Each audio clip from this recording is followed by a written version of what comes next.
एक बार पुनः आप लोग का स्वागत है सजग हिंदी क्लासेस में। और एक बहुत बड़ी खुशखबरी भी है कि एस्टेट के जो भी बच्चे थे कल उनका अच्छा प्रदर्शन रहा और मेरे सभी बच्चे एस्टेट में अच्छी सफलता और अच्छे अंक के साथ पास किए हैं। इस बात की खुशी भी है। और अन्य बच्चे भी जो फीस एस्टेट देंगे या टीजीटी पीजीटी नेट जेआरएफ किसी भी एग्जाम को देंगे उनका भी सफलता इसी तरह प्रदर्शित होता रहेगा, उसके लिए कोई बड़ी बात नहीं है। तो हम लोग बात कर रहे थे उपन्यास साहित्य पर और उपन्यास विधा में आज क्लास 6 है। ये प्रेमचंद्र युग उपन्यासकार देख रहे थे और कल हम लोगों ने कहां तक देखा था? अंतिम शिव पूजन सहाय। शिव पूजन सहाय को देख लिए, पांडे बेचन शर्मा उग्र को देख लिए, आचार्य चतुर्सेन शास्त्री को देख लिए, ठीक है।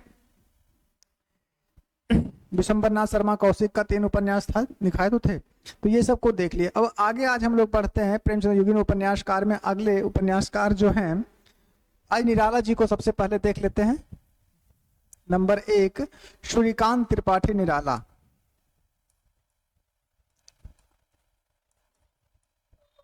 सूर्यकांत त्रिपाठी निराला। सूर्यकांत त्रिपाठी आज निराला को देखते हैं। इनके उपन्यास ऐसे देखिए, प्रश्न अगर आएगा तो इनके काव्य से आएगा, ठीक है। उपन्यास से प्रश्न नहीं के बराबर ही पूछे जाते हैं, फिर भी पढ़ना तो सब कुछ है तो पढ़ लेते हैं हम लोग। इनका जन्म कब हुआ था? इनका जन्म के बारे में मतभेद है। कुछ विद्वान इनका जन्म 1896 मानते हैं, कुछ विद्वान इनका जन्म 1895 मानते हैं, कुछ विद्वान 1897 मानते हैं। जन्म कब हुआ था? 1896 ईस्वी में, जो सर्वमान्य है।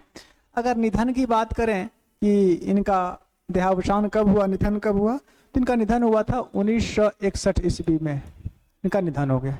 इनके उपन्यासों की बात कर लेते हैं, कौन कौन से इनके उपन्यास हैं इनको थोड़ा सा देख लेते हैं। अगर इनके उपन्यास की बात करें, निराला जी के प्रमुख उपन्यास कौन कौन से हैं, तो पहला उपन्यास इनका है अप्सरा। अप्सरा कब की थी? 1931 ईस्वी का उपन्यास है अप्सरा, 1931 का है। नंबर 2 अलका। अलका अलका उपन्यास कब का है? ये भी 1931 ईस्वी में इसका प्रकाशन वर्ष है। अप्सरा 31, अलका 31। अगले उपन्यास, अगला नंबर 3 में लिखे निरूपमा। निरूपमा निरूपमा कब का है? निरूपमा 1936 ईस्वी का उपन्यास है, इसका प्रकाशन वर्ष 1936 ईस्वी। नंबर 4 की अगर बात करें तो प्रभावती। प्रभावती प्रभावती कब का है? प्रभावती भी 1936 ईस्वी का है, इसका प्रकाशन वर्ष 1936 है। नंबर 5 प्रभावती के बाद कुलीभाट। कुलीभाट 39 का है। कुलीभाट 1939 ईस्वी का उपन्यास है ये, इसका प्रकाशन वर्ष 1939 ईस्वी है। अप्सरा 1931, अलका 1931, निरूपमा 1936, प्रभावती 36, कुलीभाट 1939। कितने नंबर तक थे? 5 नंबर तक। अगर छठे नंबर की बात करें तो चोटी की पकड़, नंबर 6।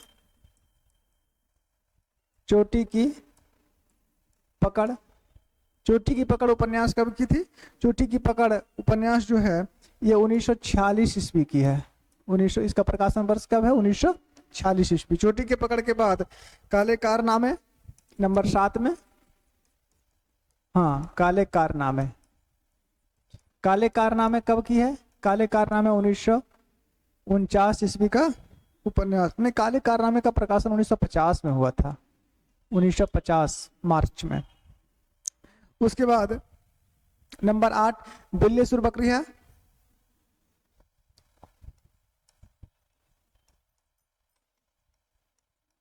बिल्ले सुर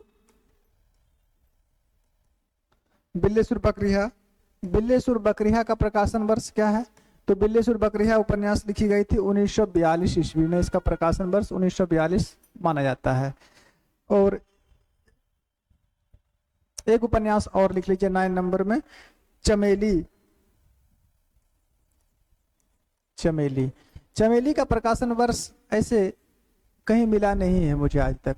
चमेली इनके उपन्यास हैं, ये प्रमाणिक है, लेकिन इसका प्रकाशन वर्ष कब हुआ था इस बात की कोई पुष्टि नहीं करता है कि किसका प्रकाशन वर्ष कब हुआ था। ऐसे और जिसका प्रकाशन वर्ष हम नहीं लिखा रहे हैं उसका प्रकाशन वर्ष पूछेगा भी नहीं, क्योंकि कहीं दिया हुआ ही नहीं, किसी भी हिंदी साहित्य के इतिहास में नहीं है, ना आचार्य शुक्ल में है, ना डॉक्टर नागेंद्र में, ना गणपति चंद्रगुप्त में, ना रामचंद्र तिवारी में। ठीक है, किसी भी उपन्यास पुस्तक में, हिंदी साहित्य के उपन्यास की किसी पुस्तक में इनकी प्रकाशन वर्ष नहीं दिया गया है। हिंदी साहित्य का उपन्यास जो रामचंद्र तिवारी लिखे हैं उसमें भी नहीं है इसका प्रकाशन वर्ष। चलिए, तो ये निराला जी के प्रमुख उपन्यास थे, तो ये हो गए। तो इनके बाद अगले उपन्यासकार पर हम लोग चलते हैं। इनके बाद लिख लीजिए राहुल सांकृत्यायन। देखिए, राहुल सांकृत्यायन के भी अगर प्रश्न पूछे जाएंगे तो राहुल सांकृत्यायन के प्रश्न पूछे जाएंगे यात्रा वृत्तांत पर, लेकिन इनका उपन्यास लिख लीजिए कौन कौन से हैं, याद रखें। राहुल सांकृत्यायन, राहुल सांकृत्यायन। राहुल सांकृत्यायन का जन्म कब हुआ था? इनका जन्म हुआ था 1893 ईस्वी में। इनका जन्म हुआ 1893 में। और निधन कब हुआ राहुल सांकृत्यायन का? राहुल सांकृत्यायन का निधन हुआ था 1963 ईस्वी में। इनका मूल नाम क्या था? अगर इनका मूल नाम देखें तो राहुल सांकृत्यायन जी का मूल नाम क्या था? इनका मूल नाम था केदार पांडे। क्या नाम था इनका मूल नाम? केदार पांडे इनका मूल नाम था। किनका? राहुल सांकृत्यायन का मूल नाम क्या था? केदार पांडे। अब इनके उपन्यास की बात करते हैं कि इनके प्रमुख उपन्यास कौन कौन से हैं। अगर इनके उपन्यासों की चर्चा करें तो इनका पहला उपन्यास है शैतान की आंखें। पहला उपन्यास शैतान की आंखें। शैतान की आंखें। शैतान की आंखें कब लिखी गई थी? 1923 की थी। इसका प्रकाशन वर्ष कब था? 1923 ईस्वी इसका प्रकाशन वर्ष है। शैतान की आंखों के बाद दूसरा एकांत था विस्मृति के गर्भ में। विस्मृति के गर्भ में। विस्मृति के गर्भ में उपन्यास कब लिखी गई थी? ये भी 1923 ईस्वी का उपन्यास है। तीसरा उपन्यास जीने के लिए, मोस्ट उपन्यास है इनका, जीने के लिए। ये कब का है? जीने के लिए उपन्यास का प्रकाशन वर्ष 1940 ईस्वी है। चौथा उपन्यास जो है वो है सिंह सेनापति। प्रमुख उपन्यास में सिंह सेनापति। सिंह सेनापति उपन्यास कब है? सिंह सेनापति है 1944 ईस्वी का उपन्यास है। ये सिंह सेनापति 1944 ईस्वी का उपन्यास है। इतना लिखिए। शैतान की आंखें 1923, विस्मृति के गर्भ में 1923, जीने के लिए 1940 और सिंह सेनापति 1944। और कुछ उपन्यास इनके हम लोग देख लेते हैं। 4 हो गया। नंबर 5 में लिख लीजिए ये जय योद्धेय था। जय योद्धेय। जय योद्धेय का प्रकाशन वर्ष कब था? जय योद्धेय भी का प्रकाशन वर्ष भी 1944 ईस्वी ही रहा।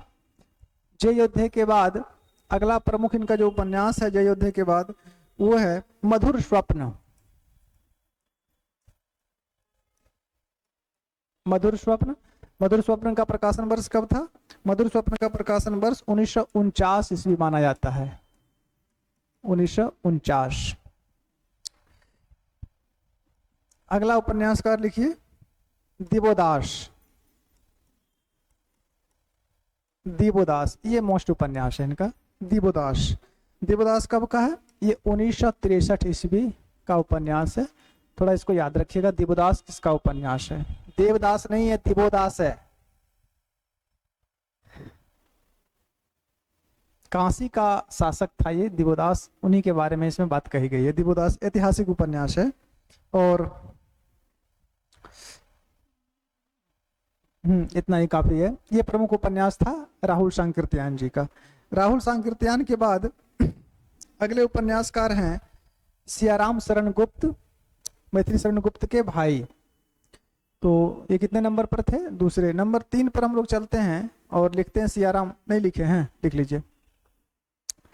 राहुल सांकृत्यान शैतान की आंखें 23, विस्मृति के गर्भ में 23, जीने के लिए 40, सिंह सेनापति 44, जय योद्धे 1944, मधुर स्वप्न 49 और देवदास 1963। हो गया। अगले उपन्यासकार के हम लोग अगर चर्चा करें, अगले उपन्यासकार हैं सियाराम शरण गुप्त, मैथिली शरण गुप्त के भाई सियाराम शरण गुप्त। सियाराम शरण गुप्त की अगर बात करें तो सियाराम शरण गुप्त का जन्म कब हुआ था? जब आप लोग को द्वैत युग पढ़ा रहे थे उस समय नहीं बताए थे इनका जन्म कब हुआ था? एक ही बात को पूछते हैं। इनका जन्म हुआ था 1895 ईस्वी में, और निधन की बात करें कि इनका निधन कब हुआ था, तो इनका निधन हुआ था 1963 ईस्वी में, 63 ये जन्म और निधन। अगर इनके उपन्यास की बात करें तो इनके बहुत ज्यादा उपन्यास नहीं हैं, कुछ जो प्रमुख है उसको लिख लीजिए। पहला उपन्यास इनका गोद है। पहला उपन्यास इनका कौन सा है? गोद। गोद उपन्यास कब लिखी गई थी? गोद उपन्यास का प्रकाशन वर्ष 1932 ईस्वी है। दूसरा उपन्यास इनका शायद आकांक्षा है। आकांक्षा, सॉरी, अंतिम आकांक्षा। दूसरा उपन्यास इनका कौन सा है? अंतिम आकांक्षा। अंतिम आकांक्षा। अंतिम आकांक्षा कब की है? 1934 ईस्वी की है। और तीसरा उपन्यास जो इनका प्रमुख है वो है नारी। बस यही 3 उपन्यास इनके बारे में याद रखिए। नारी 1947 ईस्वी में इसका प्रकाशन वर्ष है। ये 3 उपन्यास इन्होंने लिखी थी। कौन कौन? गोद 1923, 1932, अंतिम आकांक्षा 1934 और नारी 1937। तो ये इनके उपन्यास हो गए।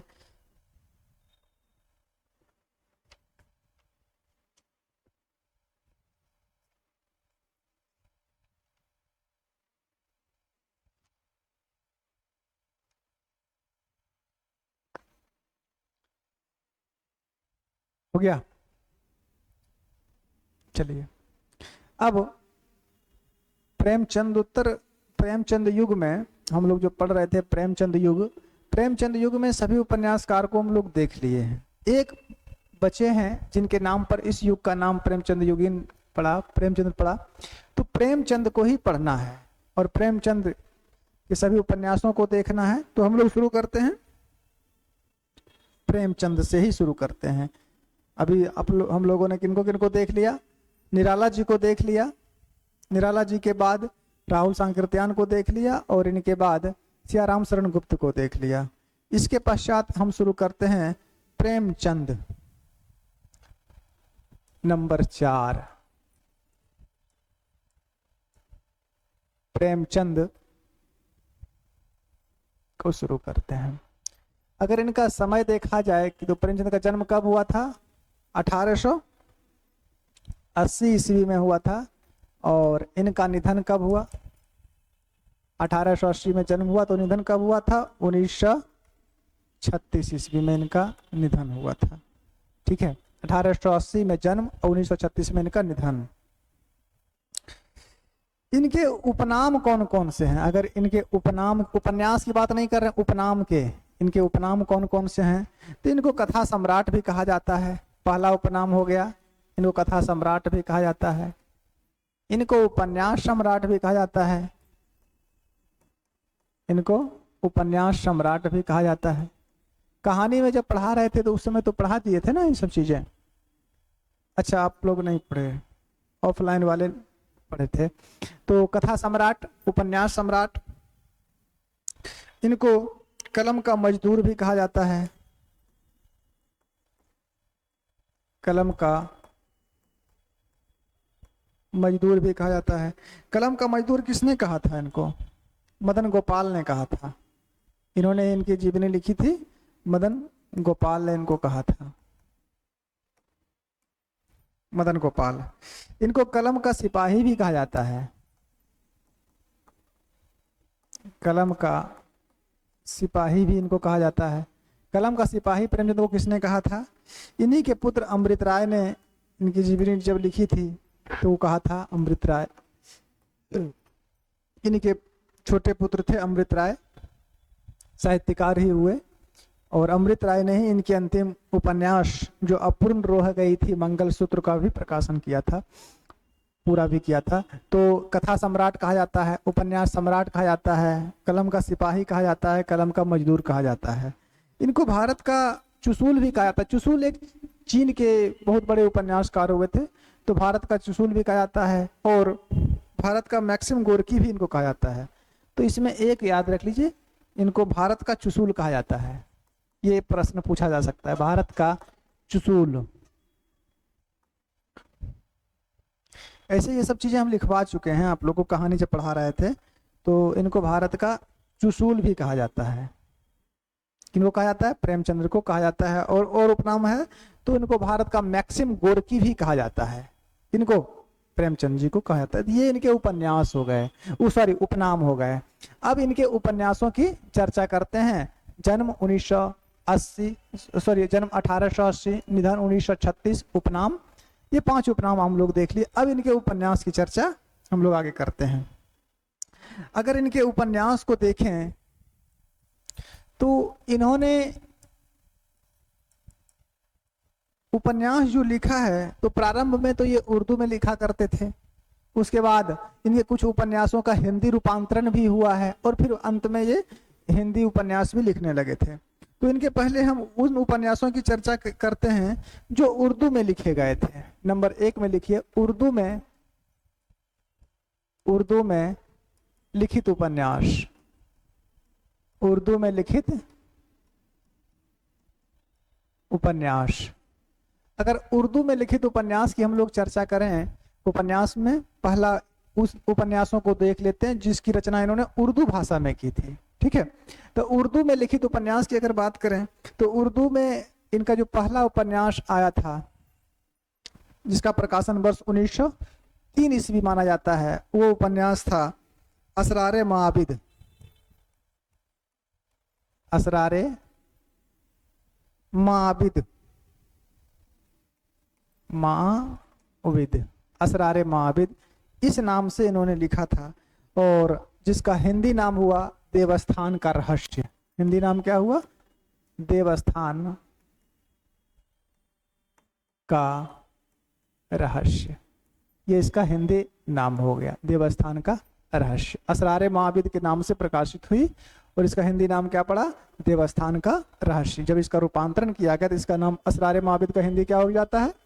असरारे माविद उर्दू नाम है, इसका हिंदी क्या हो गया? देवस्थान का रहस्य। समय अगर देखा जाए, इसका समय क्या है? इस उपन्यास का प्रकाशन वर्ष की अगर बात करें, प्रकाशन वर्ष, तो ये कब लिखी गई थी? 1903 ईस्वी में। कब लिखी गई थी? 1903 ईस्वी में लिखी गई। इसमें है क्या? तो मंदिरों और देवस्थानों पर होने वाले अनाचार का चित्रण है, और इस उपन्यास में कुछ ज्यादा नहीं है। तो लिख सकते हैं मंदिरों, देवस्थानों,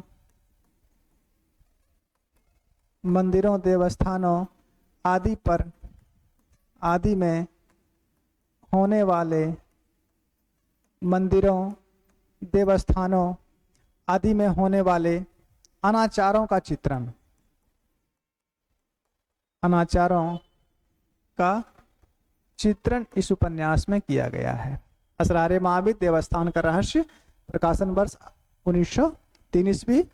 इसमें क्या है? इस उपन्यास में असरारे माविद या देवस्थान रहस्य में तो मंदिरों और देवस्थानों में होने वाले अनाचार का चित्रण है। चलिए अब इनका दूसरा उपन्यास देखते हैं, किसना। इनको संपूर्ण पढ़ लीजिए, उपन्यास सम्राट हैं, कोई आप इनको हल्के में मत ले लीजिए, उपन्यास सम्राट हैं। और ऐसा कोई एग्जाम नहीं है जिससे प्रेमचंद से प्रश्न ना पूछा जाए। अगर हिंदी साहित्य का इतिहास है तो या तो इनकी कहानी पूछी जाएगी या इनके उपन्यास पूछे जाएंगे, लेकिन पूछे तो जरूर जाएंगे, इनको हम लोग छोड़ नहीं सकते हैं। ठीक है, इनको हल्के में थोड़ा नहीं लेना है। इनका दूसरा उपन्यास जो है वो क्या है? वो है किसना। किसना, किसना का प्रकाशन वर्ष कब हुआ था? अगर इसका प्रकाशन वर्ष देखें किसना का प्रकाशन वर्ष की अगर बात करें तो कब माना जाता है? 1907 ईस्वी इसका प्रकाशन वर्ष माना जाता है किसना का। कृष्णा। ठीक है, इस उपन्यास में क्या है? कृष्णा में, कृष्णा उपन्यास में सामाजिक समस्याओं का चित्रण किया गया है और कुछ ज्यादा नहीं है। क्या है इसमें? सामाजिक समस्याओं का चित्रण।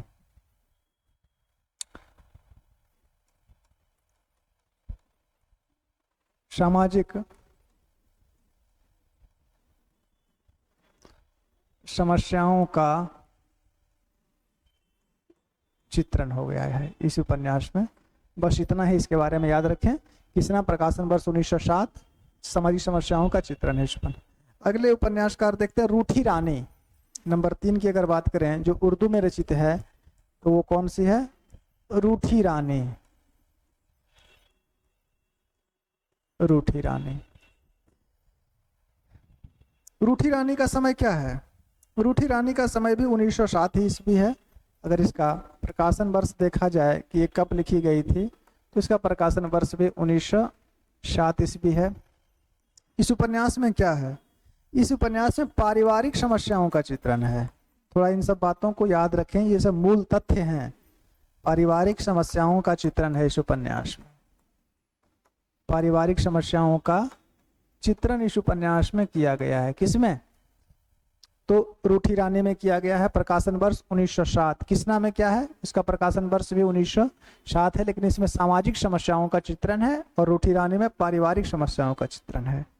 तो ये ऐसे उपन्यास थे जिसकी रचना उर्दू भाषा में की गई थी। ठीक है, इसको देख रहे थे ना, उर्दू में लिखित उपन्यास। ये कैसे उपन्यास थे? जो उर्दू में लिखित रहे थे। इसमें 3 उपन्यास पढ़ लिए। असरारे माबिद, असरारे माबिद का प्रकाशन वर्ष क्या था? 1903 ईस्वी। इसमें क्या है? मंदिरों, देवस्थानों आदि में होने वाले अत्याचारों या अनाचारों का चित्रण है। दूसरा उपन्यास की अगर हम बात करें, दूसरा उपन्यास है कृष्णा, प्रकाशन वर्ष 1907 ईस्वी, सामाजिक समस्याओं का चित्रण है। तीसरा उपन्यास है रूठी रानी, प्रकाशन वर्ष 1907, इसमें सब पारिवारिक समस्याओं का चित्रण है। अब अगले उपन्यास देखते हैं जिनका रचना तो हुआ है उर्दू में, लेकिन उनका रूपांतरण हिंदी में किया गया है। तो नंबर 2 में लिखिए, उर्दू में रचित, उर्दू में रचित एवं हिंदी में रूपांतरित, हिंदी में रूपांतरित, अर्थात इसकी रचना किस में हुई है? उर्दू में, लेकिन उसका अनुवाद किस में कर दिया गया है? हिंदी में किया गया है। और ये 3 उपन्यास असरारे माबिद, कृष्णा और रूठी रानी जो हुई है, इसका उर्दू रूपांतरण, उसका हिंदी रूपांतरण नहीं किया गया है। ठीक है, वो उर्दू में ही है। तो उर्दू में रचित और हिंदी में रूपांतरित उपन्यासों में पहला उपन्यास है बाजार हुस्न, जिसको आप लोग सेवा सदन के नाम से जानते हैं। 1918 ईस्वी में इसका हिंदी रूपांतरण हुआ था। तो नंबर 1 इसमें पहला उपन्यास कौन है? बाजार हुस्न। बाजार ए हुस्न।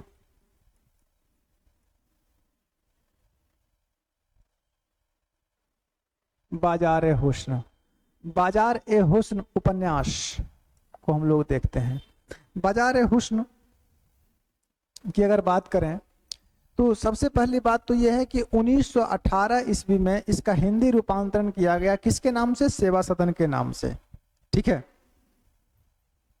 एक बात इसके बारे में ये याद रखें आप लोग कि 1918 ईस्वी में इसका हिंदी रूपांतरण सेवा सदन के नाम से किया गया।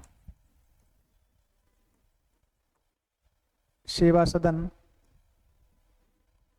के नाम से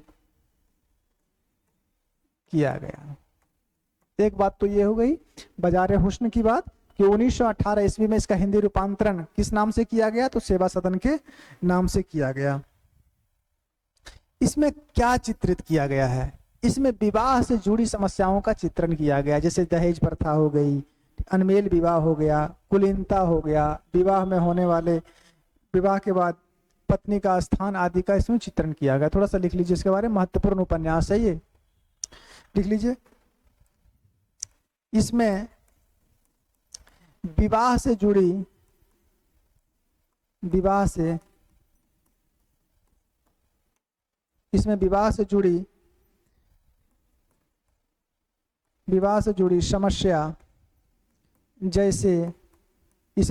समस्या जैसे दहेज प्रथा, अनमेल विवाह, विवाह से जुड़ी समस्या जैसे दहेज प्रथा, अनमेल विवाह, कुलीनता का प्रश्न। कुलीनता समझते हैं ना कि वो बड़ी जाति का है, हम नीचे जाते हैं का है, कुलीनता का प्रश्न। इसमें विवाह से जुड़ी समस्या जैसे दहेज प्रथा, अनमेल विवाह, कुलीनता का प्रश्न,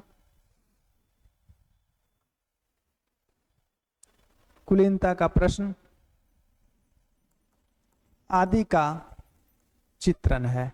एक बात ये हो गई, इसमें है क्या, तो इसमें विवाह से जुड़ी समस्या जैसे कि दहेज प्रथा, अनमेल विवाह, कुलीनता का प्रश्न आदि का चित्रण इस उपन्यास में किया गया है। ठीक है, अगले हम बात करते हैं इसके बारे में, कुछ और बातें देख लीजिए। 2 पॉइंट हो गया, अगला पॉइंट लिखिए। इसमें क्या है, प्रेमचंद जी ने स्वयं इसे उपन्यास को, प्रेमचंद जी ने स्वयं इस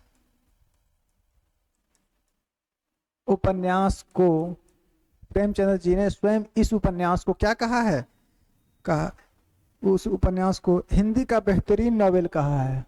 प्रेमचंद जी ने स्वयं इस उपन्यास को हिंदी का बेहतरीन नॉवेल कहा है। हिंदी का क्या कहा था, हिंदी का बेहतरीन नॉवेल कहा है। हिंदी का बेहतरीन नॉवेल कहा। एक बात ये हो गई। इसके थोड़े से पात्र भी देख लीजिए। इसके प्रमुख पात्र जो हैं, सेवा सदन अर्थात बाजार हुस्न के प्रमुख पात्र, इसके बारे में थोड़ा याद रख, पूछा जा सकता है प्रश्न, और मोस्ट उपन्यास है। जैसे कि इसमें पहला है सुमन। सुमन कौन है इस उपन्यास में, सुमन ही नायिका है इस उपन्यास की। अगर आप लोग पढ़े होंगे तो स्पष्ट हो रहा होगा। सुमन कौन है इस उपन्यास की, सुमन इस उपन्यास की नायिका है। किस उपन्यास की, सेवा सदन अर्थात बाजार हुस्न। नाम क्या था, बाजार हुस्न। हिंदी रूपांतरण कब हुआ, 1918 में। किस नाम से, सेवा सदन के नाम से। क्या समस्या है देख चुके हैं। तो इसमें जो प्रमुख पात्र हैं वो सुमन है। क्या है, ये नायिका है। ठीक है, इनका विवाह किसके साथ होता है, इनके विवाह साथ होता है गजानंद के साथ। किसके साथ होता है इनका विवाह, गजानंद के साथ होता है। ये कौन है, ये सुमन का पति है। ये सुमन का पति है। और ऊपर पात्र जो है, सदन है एक शांता है। एक कौन है, शांता है। और कौन है, चेतु है। ये सब प्रमुख पात्र हो गए। चेतु है, ये सब इसके प्रमुख पात्र हो गए।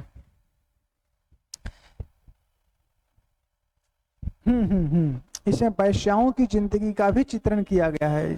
नहीं लिखा है क्या, अच्छा इसको यहाँ पे थोड़ा ऐड कर लीजिए, छूट गया होगा। एक बात लिख लीजिए कि इसमें वैश्याओं की जिंदगी का भी चित्रण है। इसमें विवाह सिर्फ नहीं, इसमें वैश्याओं की जिंदगी का भी चित्रण है। इसमें वैश्याओं की जिंदगी का भी चित्रण है। तो ये इसके प्रमुख पात्र हो गए और इसकी मूल समस्या को याद कर दिया। नायक नायिका को देख लिया। इसमें सुमन को जरूर याद रखेंगे, नायिका है ये। तो ये इनका पहला उपन्यास हो गया बाजार हुस्न, जो उर्दू में रचित है और हिंदी में इसका रूपांतरण किया गया है।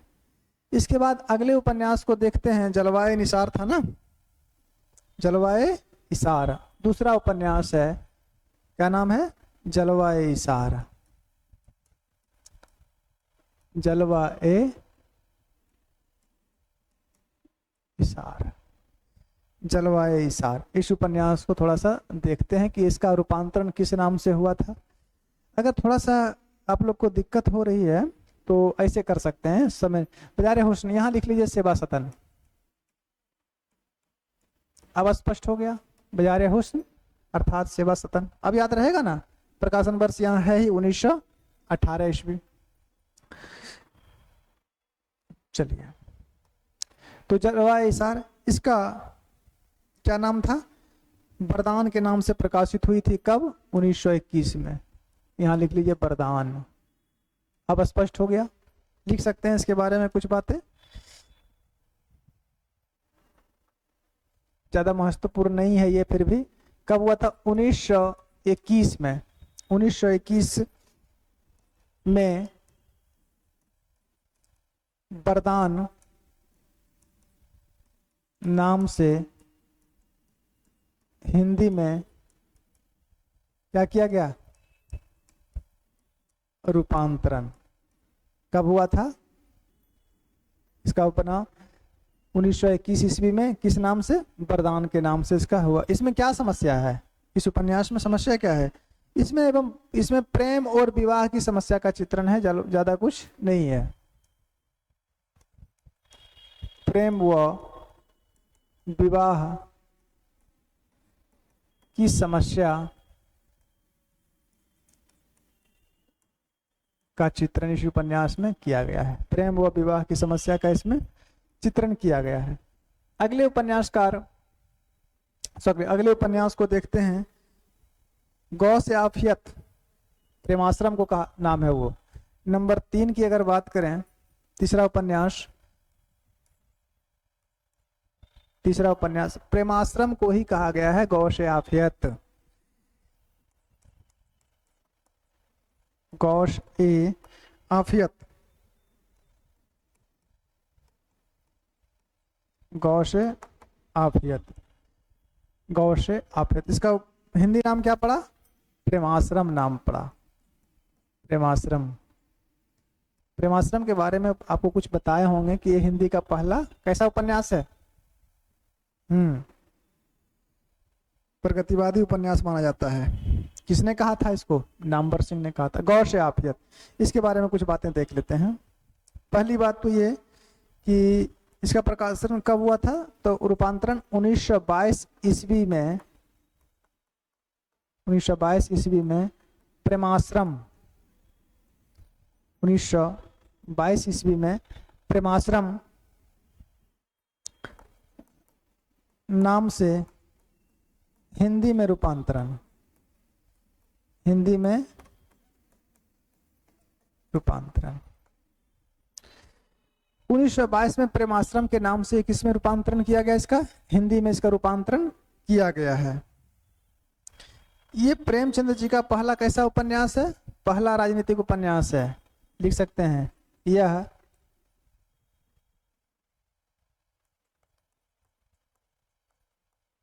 प्रेमचंद्र का प्रथम राजनीतिक उपन्यास है। यह प्रेमचंद्र का प्रथम राजनीतिक उपन्यास है। इनको नहीं छोड़ा जा सकता है। प्रेमचंद्र जी का प्रथम राजनीतिक उपन्यास है। 2 बातें इनके बारे में हो गई, लिखी जल्दी।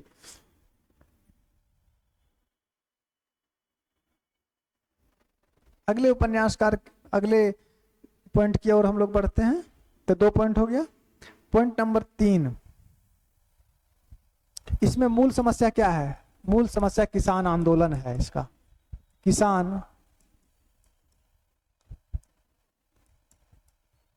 किसान आंदोलन का चित्रण इस उपन्यास में किया गया है। डॉक्टर नामवर सिंह ने इसे क्या कहा है?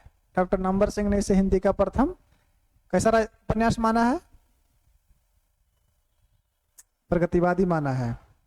लिख सकते हैं डॉक्टर नामवर सिंह प्रेमाश्रम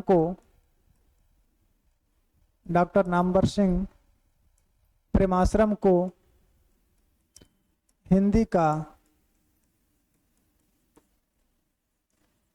प्रथम प्रगतिवादी उपन्यास माना। हिंदी का प्रथम प्रगतिवादी उपन्यास माना। एक बात ये हो गई। इसके पात्र को देख लीजिए, इसके प्रमुख पात्र इस उपन्यास के प्रमुख पात्र की अगर बात करें कि इस उपन्यास के प्रमुख पात्र कौन कौन से हैं, तो प्रमुख पात्र में नाम लिख लीजिए। सिर्फ मनोहर है प्रमुख पात्र में। मनोहर के बाद ज्ञान शंकर भी है। मनोहर है, ज्ञान शंकर है, और भी ज्ञान शंकर के बाद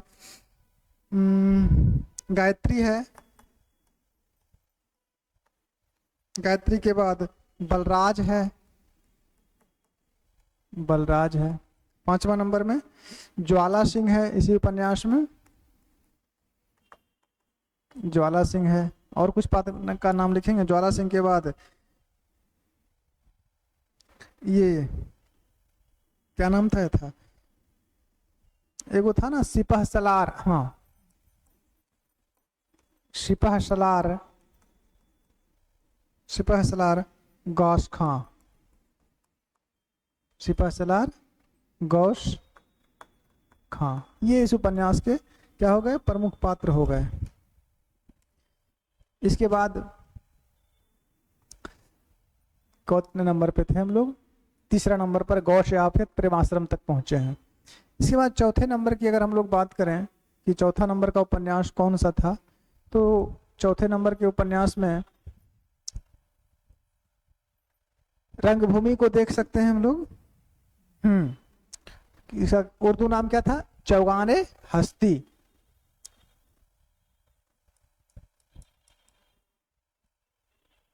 चौगान ए हस्ती, ये इसका उर्दू नाम हुआ। हिंदी में रूपांतरण किस नाम से हुआ? रंगभूमि के नाम से इसका रूपांतरण हिंदी में किया गया। रंगभूमि के नाम से हिंदी में रूपांतरण किया गया है। स्पष्ट है?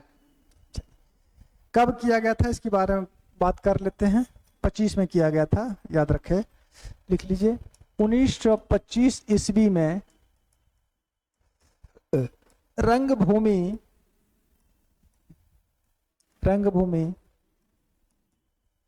नाम से हिंदी रूपांतरण इसका किया गया। किस नाम से? रंगभूमि के नाम से इसका हिंदी रूपांतरण किया गया। कब किया गया? 1925 ईस्वी में किया गया।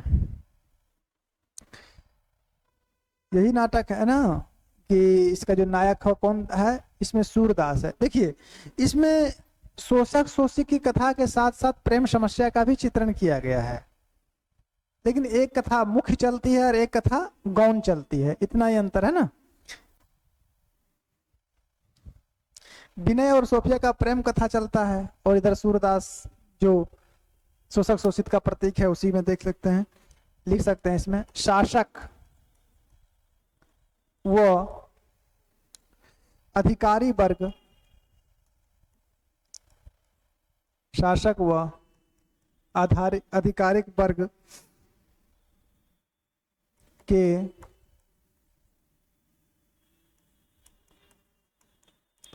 शासक व अधिकारी वर्ग के अत्याचारों का चित्रण इसमें किया गया है। शासक व अधिकारी वर्ग के अत्याचारों का इसमें चित्रण किया गया है। एक बात तो ये, इसका नायक कौन है? अच्छा, नायक हम लोग नीचे लिख लेंगे एक ही साथ। तो ये मुख्य कथा है। इस शासक व अधिकारी वर्ग के अत्याचारों का चित्रण जो है, ये क्या है इसकी? ये मुख्य कथा है। ये इसकी मुख्य कथा है। गौण कथा इसकी क्या है? गौण कथा है इसमें विनय और सोफिया की प्रेम कथा। इसमें विनय एक पात्र है, किससे प्रेम करता है? सोफिया से। इसमें विनय व सोफिया के प्रेम कथा का भी चित्रण है। देखिए, इसमें जो कथा है कि विनय और सोफिया के प्रेम कथा का भी चित्रण है, ये इसकी मुख्य कथा नहीं है। ये इसकी क्या है? ये इसकी गौण कथा है। मुख्य कथा तो अत्याचार है, शासन का विरोध है, आंदोलन है, ये सब इसका मुख्य कथा है। और ये क्या हो गया? इसका इसका गौण कथा हो गया। तो थोड़ा इस बात को याद रखेंगे। इसमें मुख्य कथा के साथ साथ एक गौण कथा भी चलता है, विनय और सोफिया का प्रेम। इस उपन्यास में गांधीवाद का भी प्रभाव है। लिख सकते हैं कि इस उपन्यास पर गांधीवाद का भी प्रभाव है। देखिए, जो उपन्यास मोस्ट है उसके पात्र भी लिखा देते रहे और उसके पर्ण विषय भी लिखा देते हैं। अगर सभी का लिखाना लगेंगे तो आप लोग याद कर पाइएगा। अगर आप लोग बोलते हैं कि हाँ हम लोग याद कर लेंगे, तो मैं सबका लिखा देता हूं, उसमें कोई दिक्कत नहीं है। ठीक है, इस उपन्यास में गांधीवाद का प्रभाव है। एक बात है, इसके पात्र को देख लीजिए। इसके प्रमुख पात्र की अगर बात करें, इस उपन्यास में प्रमुख पात्र कौन कौन से हैं? प्रमुख पात्र में अगर सूरदास है तो ये कौन है? ये सूरदास भक्ति काल के कृष्ण भक्ति शाखा वाले नहीं है। आप लोग वहां इनको मत लेके जाके खोजे कि ये भक्ति काल पे थे, यहाँ कैसे आ गए। ये रंगभूमि उपन्यास के प्रमुख पात्र हैं। ठीक है, सूरदास क्या है? इस उपन्यास का नायक है। ठीक है, ये किसका विरोध करता है? तो ये जन सेवक का विरोध करता है। एक क्या नाम रहता है इसका? जान सेवक नाम रहता है इसका, जान सेवक। ये क्या है इस उपन्यास में? ये पूंजीपति है। ये क्या है इस उपन्यास का? पूंजीपति है। एक जो जिलाधीश रहता है यानी डिस्ट्रिक्ट मजिस्ट्रेट, उसका क्या नाम रहता है? उसका नाम रहता है मिस्टर क्लार्क।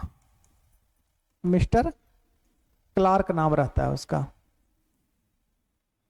इसीलिए बोलते हैं आप लोग को कि थोड़ा पढ़ा कीजिए। मिस्टर क्लार्क क्या रहता है? ये डिस्ट्रिक्ट मजिस्ट्रेट रहता है, यानी जिलाधीश इसको हम लोग बोल सकते हैं। ये क्या है इस उपन्यास में? जिलाधीश है, जिलाधीश रहता है। इसके बाद विनय है, जिसका प्रेम कथा चलता है। किसके साथ चलता है? तो सोफिया के साथ चलता है, जो गौण कथा के रूप में है। विनय है, सोफिया है, और भी इसके पात्र लिख लीजिए। नंबर 6 में भैरव है, साथ में जानवी है। रानी जानवी नहीं है इसमें? रानी जानवी नाम रहता है, रानी जाह्नवी। जाह्नवी गंगा का पर्यायवाची है, जाह्नवी। उसके बाद सुभागी है, और पात्र में कौन है? सुभागी। तो ये इस उपन्यास के प्रमुख पात्र हो गए हैं।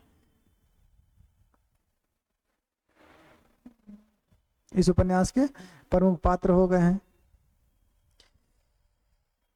एक उपन्यास और देख लेते हैं जो उर्दू में रचित है और हिंदी में रूपांतरित है। तो ये रंगभूमि तक तो हम लोग पहुंच गए हैं। अगले उपन्यास हैं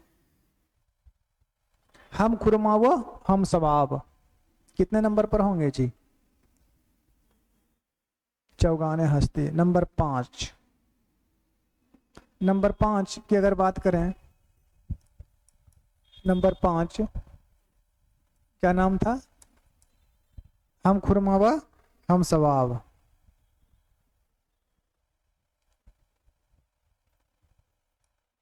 हम खुरमा व हम सवाब। हम खुरमा व हम सवाब। इसका हिंदी नाम क्या पड़ा था? हिंदी नाम पड़ा था इसका प्रेमा, या इसी को कहा गया था दो सखियों का विवाह। इसी को कहा गया था दो सखियों का विवाह। दो सखियों का विवाह। ठीक है, ये इसका हिंदी नाम हुआ। अगर इसके प्रकाशन वर्ष को देखें तो ये उपन्यास लिखी तो गई थी 1907 में, लेकिन फिर इसी का प्रकाशन 1929 में प्रतिज्ञा के नाम से हुई थी। थोड़ा सा इसके बारे में लिख लीजिए, समाप्त हो जाएगा ये। देखिए 1907 ईस्वी में प्रेमा अर्थात दो सखियों का ब्याह। प्रेमा अर्थात दो सखियों का विवाह नाम से हिंदी रूपांतरण। नाम से क्या क्या गया इसका? हिंदी रूपांतरण किया गया। किस नाम से? 1907 में प्रेमा व अर्थात दो सखियों का विवाह के नाम से हिंदी में रूपांतरण किया गया। एक बात और, 1929 ईस्वी में 1929 ईस्वी में प्रतिज्ञा नाम से पुनः प्रकाशित हुई थी ये। 1929 ईस्वी में प्रतिज्ञा नाम से पुनः प्रकाशित हुई है।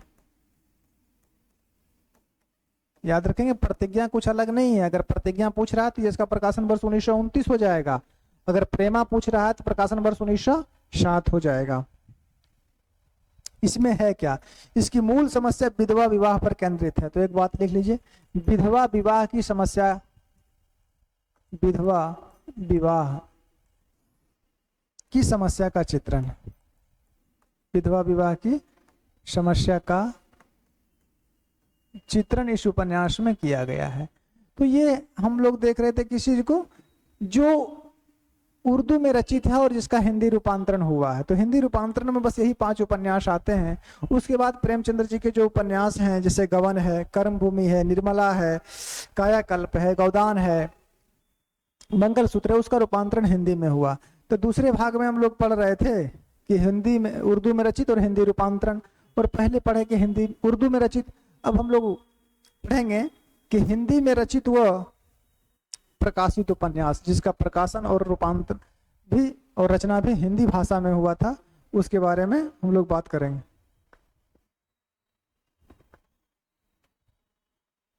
ठीक है, ये इसे विवाह की समस्या। तो हिंदी में रचित उपन्यास जो हैं उसके बारे में हम लोग कल बात करेंगे। आज के लिए इतना ही, थोड़ा कुछ काम भी है। थोड़ा एक बात आप लोग को बता ही दिए थे, और फिर समझ लीजिए कि जिनको क्लास लेना है वो ऑनलाइन और ऑफलाइन दोनों मोड में क्लास चालू है, वो दिए गए नंबर पर कॉल करके क्लास ले सकते हैं। ठीक है, आज के लिए इतना ही, कल फिर मिलते हैं। और व्याकरण की क्लास होगी, व्याकरण की क्लास में हम लोग मिलेंगे।